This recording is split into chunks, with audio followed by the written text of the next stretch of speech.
Eric here with the Paperback Warrior blog and podcast. In today's video, I'm ranking the top 10 books I read in October.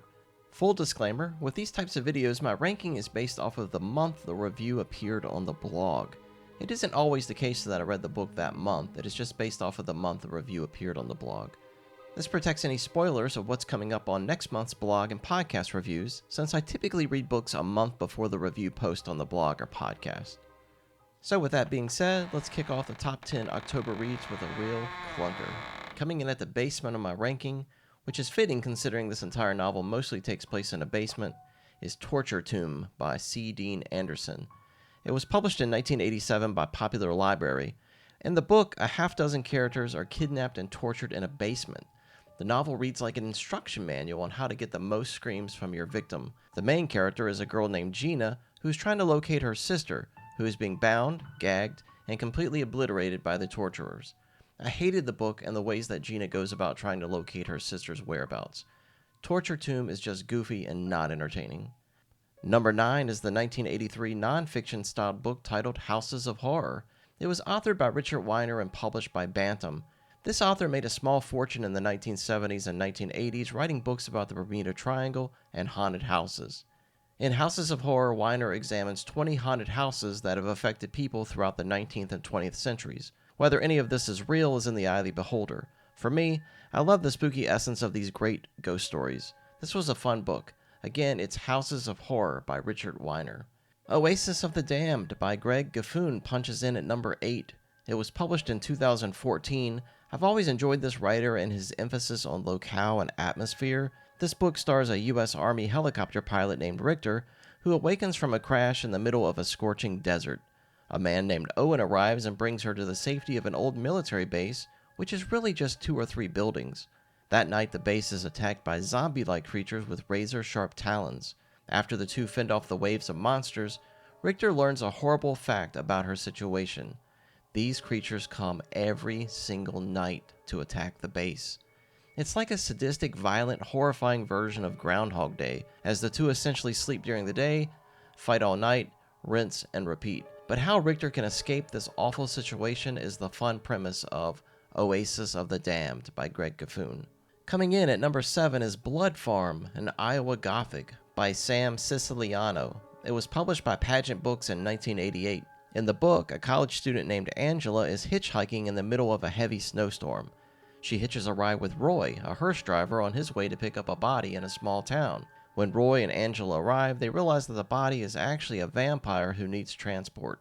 Roy is attacked and escapes this house of horrors, leaving Angela behind to become a vampire's slave. Roy gets some help and returns to the house to battle this evil vampire. This was an entertaining vampire novel, but left just a little bit to be desired. Again, this was Blood Farm and Iowa Gothic. The pulp story Ooze by Anthony Rudd is number 6. It was published in the very first issue of Weird Tales back in March of 1923. Scholars believe that this story may have influenced H.P. Lovecraft and his story The Dunwich Horror. The book features a man investigating the mysterious death of his former college roommate. He learns that he moved to Alabama and lived in a swampy area. He was a scientist performing tests on how to grow larger livestock for food. At some point, he died along with his son and wife. The story introduces the idea of an oozy monster devouring large animals and then growing supersized under the supervision of the scientist's son. But the oozy monster bites the hand that feeds it. This was a fun story that was sort of gross, but again, this was Ooze by Anthony M. Rudd. The Tent kicks off the upper half of my rankings at number 5. It was authored by Keelan Patrick Burke and published in 2015. This novella introduces an unhappily married couple named Mike and Emma who are camping in rural Ohio with their son. When Mike's cheap old tent fails to provide adequate shelter, the 3 very bad campers head to the car to call it a night. However, they become lost in the woods, and soon Mike and Emma find that their son has gone missing.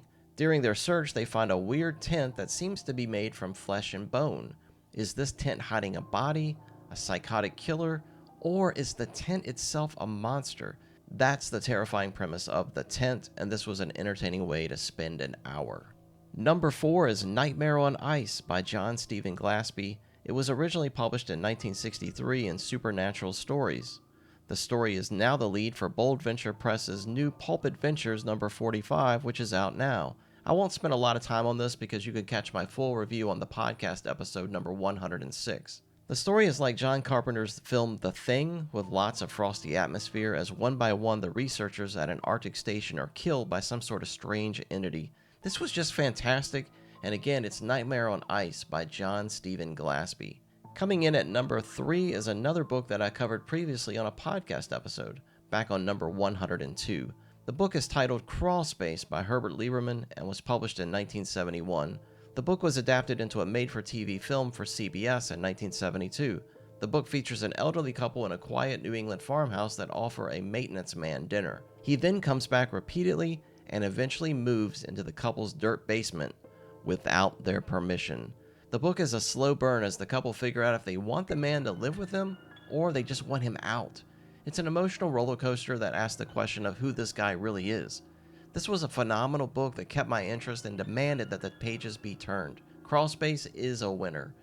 Runner-up to the best book I read in October is The Body Snatchers by Jack Finney. Again, I won't spend a lot of time on this because you can hear my full review of the book and a feature on author Jack Finney on the podcast episode number 106. The Body Snatchers is a memorable science fiction horror novel that created the hysteria known as pod people. The book is about a small town that is invaded by an alien menace that creates duplicates of the town's citizens in an effort to begin controlling the town, the country, the continent, and the world. It's up to a doctor and his former lover to stop them. Again, this is The Body Snatchers by Jack Finney at number 2. My number 1 pick for the best book I read in October goes to Bram Stoker's Dracula. The book is just iconic with one of the most recognized villains of all time in Count Dracula. Granted, the book is bloated and I didn't care for the presentation through letters, journal entries, doctor's notes, and ship logs. I still really enjoyed the book's first and third acts tremendously. The middle of the book is a slow burn and reads like a sluggish medical thriller, but that didn't detract enough for me to place this book any lower than a first place ranking. Dracula is violent with decapitations, murdered babies, and the images of garlic being stuffed in corpses was really effective. Dracula is a must-read if you love horror. Thanks for watching this video, and please subscribe if you haven't already. Stay tuned for upcoming podcast episodes every 2 weeks and more videos right here on this channel every single day. Take care and enjoy whatever it is you're doing.